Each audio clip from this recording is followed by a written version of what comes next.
O vídeo de hoje é para você que está cansado de matar as suas plantinhas de sede ou afogadas. Eu vou dar dicas importantes sobre como regar as plantas corretamente. Se você é novo por aqui, eu te convido a se inscrever no canal. Eu sou Alessandra Fernandes, engenheira agrônoma, e esse é o Mundo Agro, o canal que acaba com os perrengues da sua horta e do seu jardim. Seja muito bem-vindo. Não esquece de compartilhar esse vídeo com todo mundo, mandar no grupo da família, nos grupos dos amigos e, claro, deixar o joinha aqui embaixo, porque é isso que faz o YouTube mostrar esse vídeo para mais pessoas.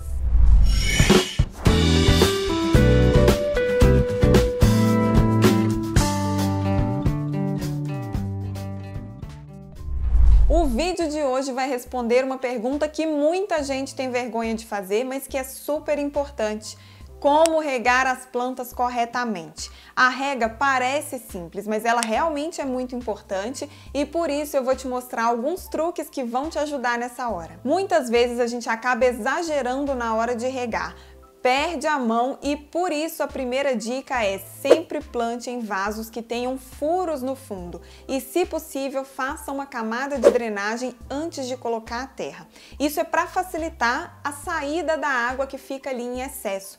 Essa água em excesso não vai ser aproveitada pela planta. A planta só absorve a quantidade de água que ela precisa. E essa água que está ali em excesso vai acabar apodrecendo as raízes da sua planta e também favorecendo o aparecimento de fungos e bactérias. Se você gosta de usar cachepôs, não plante diretamente neles. Aqui eu tenho um exemplo. Esse antúrio está plantado em outro vaso que fica escondido aqui dentro do cachepô.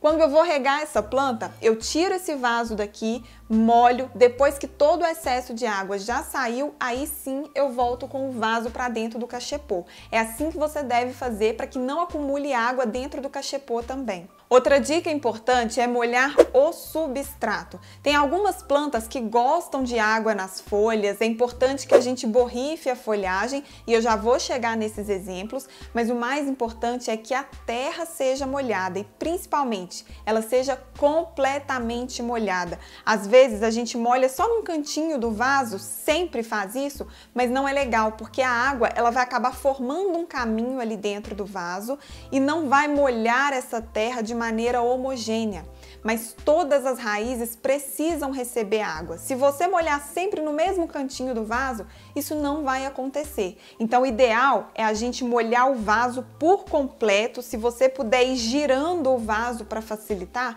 melhor ainda. Então garanta que toda a terra do vaso vá receber água. Mas quando molhar, Alessandra? Essa é a principal dúvida de muita gente. O ideal é a gente fazer o teste do dedinho, que eu já falei aqui no canal várias vezes. Super prático, literalmente a gente vai colocar o dedo na terra do vaso. Se o dedo sair sujo, como o meu saiu aqui agora, isso quer dizer que a terra ainda tem umidade. Não é para molhar, tá? Se o seu dedo sair limpinho e seco, isso quer dizer que aquela terra já precisa de água, tá na hora de regar a sua planta. E qual o melhor horário para fazer essa rega? Isso vai depender da região onde você mora e até da época do ano. Isso porque o clima interfere diretamente na quantidade e na frequência das regas. Se você mora numa região muito quente, com um clima seco, você pode regar as suas plantas no fim do dia, depois das 16 horas, quando o sol já está começando a se pôr. Isso porque a planta vai conseguir absorver essa água ao longo da noite. Ela vai ter um tempo maior para poder absorver essa água e manter a terra ali úmida por mais tempo. Mas o melhor horário para a gente regar as plantas é sempre de manhã, no comecinho da manhã, quando o sol ainda está bem fraquinho. Isso porque a planta vai ter o dia todo para absorver aquela água ali com calma no tempo dela.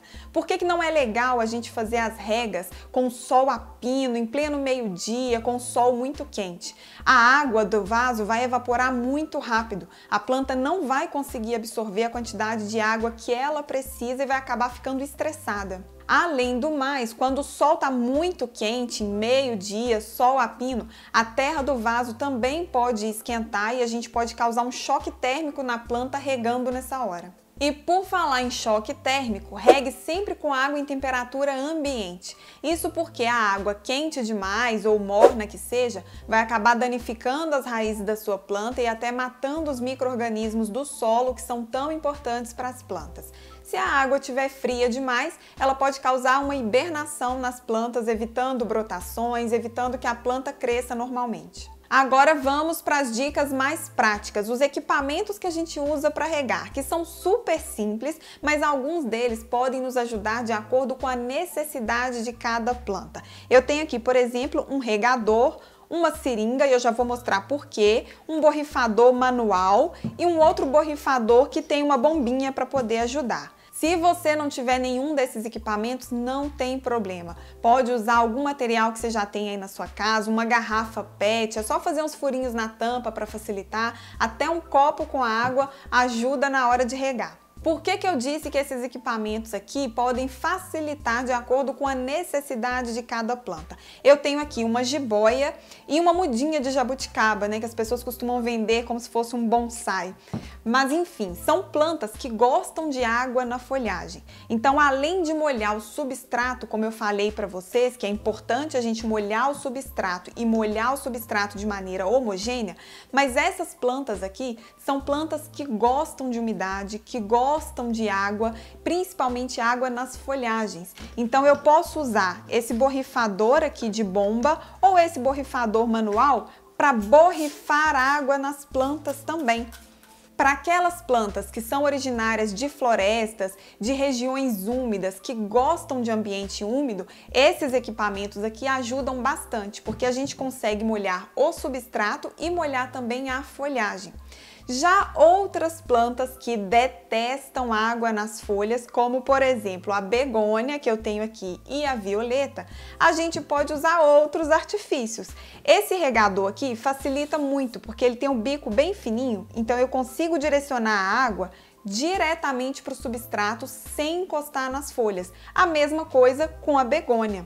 Se eu tenho uma planta que está ocupando muito o vaso, eu não consigo chegar lá no substrato com o regador, ou se o vaso é muito pequeno e dificulta na hora da rega, eu posso usar a seringa.